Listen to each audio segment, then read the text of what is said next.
say sometimes you win some, sometimes you lose some. But right now I'm losing bad. Morning, guys. Stood on this stage Night after night, reminding the broken it'll be alright. Right now, I just can't. man, it sure sounds like words for a former DJ, huh? It's easy to say when there's nothing to bring. I'm telling you, me down. when I got to the end of my DJing, it's about how I felt. You know, I was supposed to be the guy lifting people up, and I just couldn't get out of hell. Guys, I want to talk to you about a few things today. And God's had on my mind. And the first one is this song right here. I wanted to talk to you about a night that Dawn and I had. It was not long after I got out of jail. We got together, and we were using meth together. And I'm telling you this because I always want you to know that God is with you, no matter how bad or dark your situation feels right now. I want you to listen to this.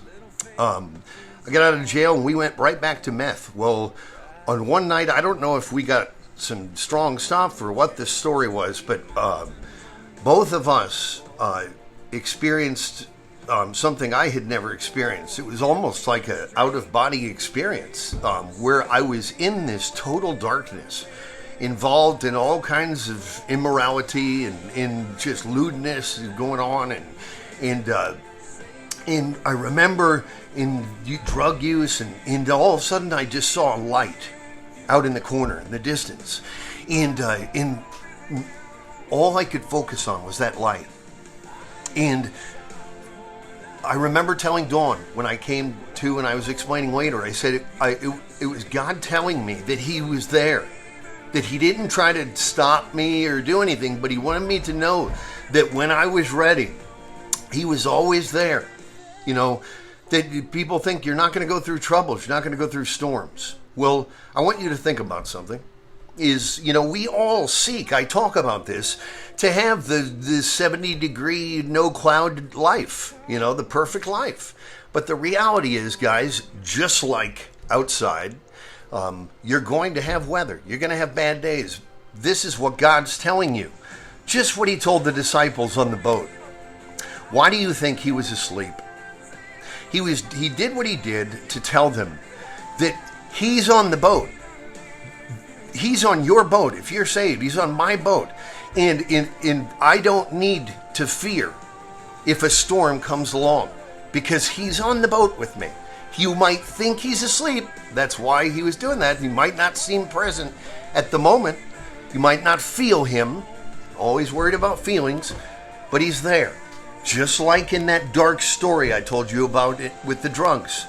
I'm telling you that we're not supposed to avoid storms. James chapter 1 tells us, consider it pure joy when we go through these things. And I'm not telling you this because I'm just some super Christian and I love this. I'm telling you this. I'm telling you what God is showing me right now, right here, as I walk in my next day, you know, where he's guiding me. And, you know, the questions that I posted this morning, what is love and what is evil? We have to ask ourselves those questions before we begin, because until we understand what love is, and until we understand what evil is, you know, evil is not just a devil with red horns on. It's any behavior that is contrary to God. Evil. And we need to understand that our simple behaviors of wanting to backstab an employee at work or to, you know, hate that person for getting more sales are evil. Looking at a woman's rear end, thinking about her while you're standing with your wife, evil. Thinking about it while you're by yourself, nobody else is around, evil. Trying to get yourself more aroused by thinking about your neighbor's wife instead of your wife while you're in bed, evil.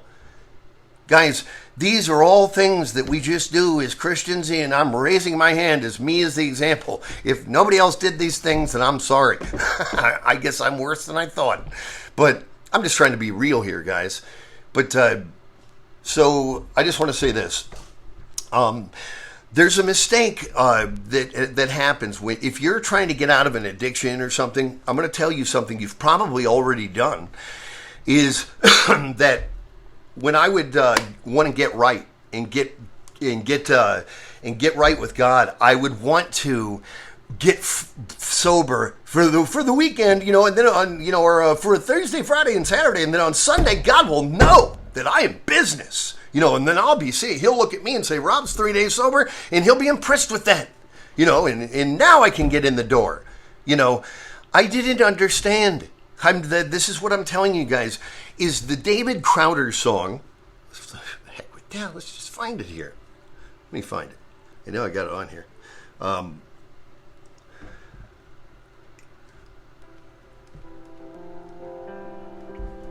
There you go, right there. The song's called Come As You Are. And what that means is, if you're broken and you're in addiction, is God doesn't want you to understand a couple things. Doesn't want you to fix yourself and come to him, because that whatever fixing you might have done, you're taking the credit for it. You're taking a shower and getting dressed up like an interview to come to God. And what I'm telling you is what David Crowder is telling you is we have to just forget about that. And just we're right where we're at. Come to him, guys. No matter how bad it is the key is how much are you going to give to him?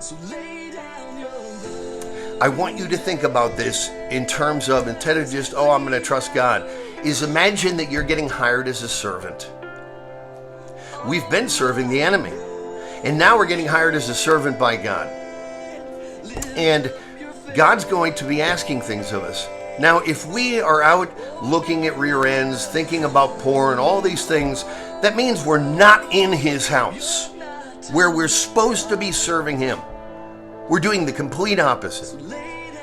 So just remember, guys, come broken. When I am weak, then I am strong. Through weakness is when God can be strong inside of you. That's where we go wrong. We want to go work out and show God a few muscles, and God laughs at that. He wants to be those muscles, not you. I want you to ask yourself a question. Do you love God? Ask yourself that right now. Do you love God? Now, I want you to ask yourself, based on his definition of, if you love me, obey me. Do you love God? Are you, when you're alone, and only you can answer these questions, guys, women, when you're alone, where are your eyes going? When you're sitting by yourself and, a wrong thought goes in your head, are you sitting, two things, are you shutting the thought down? There's two different choices here. Or are you getting a bucket of popcorn and getting a seat in the theater? And letting that thought and movie or whatever, play. And guys, guilty. Angry thoughts of stuff that never happened, didn't even happen. I can't even tell you how many times I've replayed scenes in my head this person's, I had it all figured out what was going to happen, and I had it played in my head, and then all of a sudden they would come in and do something, and the whole situation was eliminated. They didn't do anything what I thought they were going to do, but I was living the pain, guys. Please understand that this theater and this theater reality are the same. They affect the same, and this one is much more effective because it replays. This you may only get to see it once here. Tell me you don't replay these things like I do. That's what we must shut down, guys. This theater that is destroying us. The bitter thought about your husband or your wife, your children. This is just in your own house, guys. Before we step out the door, it might even be to God you have bitterness. But here's the thing. How are we ever going to love anybody outside that threshold if we are bitter with those inside? Yesterday in our house, I'll say this, I'm not going to talk about what. I saw something in our house yesterday.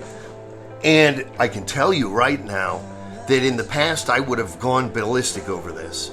And I ended up not saying anything about it. I'm aware of it, and I ended up not saying anything. And here's the thing is, by delaying, at the time I was there, okay, I'm going to send this message and this is going to happen, it amplifies. Well, I put it to death yesterday, and now I'm telling you about it. Actually, it's just coming to my mind. It doesn't seem that impressing anymore. So understand that, that when you cool down, and you can see clearly and you go, wow, that might not be as important as I thought it was right then. The problem is that we're in different states at different times, and if we make decisions like that, we might be doing it at the wrong time. Often we are, probably most often with me. But I've been in Proverbs today, 3, 5, and 6, you know that one. Trust in the Lord with all your heart, and lean not on your own understanding. Acknowledge him in all your ways, and he will direct your paths. I want you to ask yourself, are you trusting in him in all your ways? And the thing I'll specifically keep going back to, because it's really going to tell all the other things, instead of talking about actions, is are your thoughts actually matching what you should be with God? So these are the questions we have to be asking ourselves, guys. Are our thoughts lining up with God at moments when it counts? I want to say something. When I was in jail, I said to myself, if I could just get out of jail and just have a job and pay the bills and serve my kids and live as a good Christian, I'd be happy. I'd be so happy. And I'll tell you what, and I'm going to be real honest here, is if you had told me in jail, where I'd be right now, the house, everything, I would have been overjoyed. Just that was all I ever need in life, with nothing else other than what's already happened. And guys, there's always a part of me that's not happy. I always want more, and the next thing, it's just like the addiction in me. I'm going to be honest about writing these stories and doing these videos. Is I do one, and the only thing that satisfies that craving in me is to go write or do another video. And reading in this book right now is causing a lot of what I'm talking to you about, most all of it. And but guys, think about that. There I was in jail. This would be my ultimate. And where am I at in reality? Oh, it's just not good enough. Think about that, please. I want you to think about, how is that possible? How is it possible? It is all about perspective. So no matter how bad your situation right now, it doesn't matter, because God can get you out of it. Trust in the Lord with all your heart and lean not on our own understanding. So often we want to do that, guys. In our smarts, we shouldn't do that. Well, how often have we been wrong? Don't ever forget that. How often I've been wrong. That's where it's showing you. But guys, that's it. I just wanted to talk to you a little bit about some things. Hey, also, last thing, Proverbs 3:27. I want to just take a moment to mention something with that, and then we'll be done here.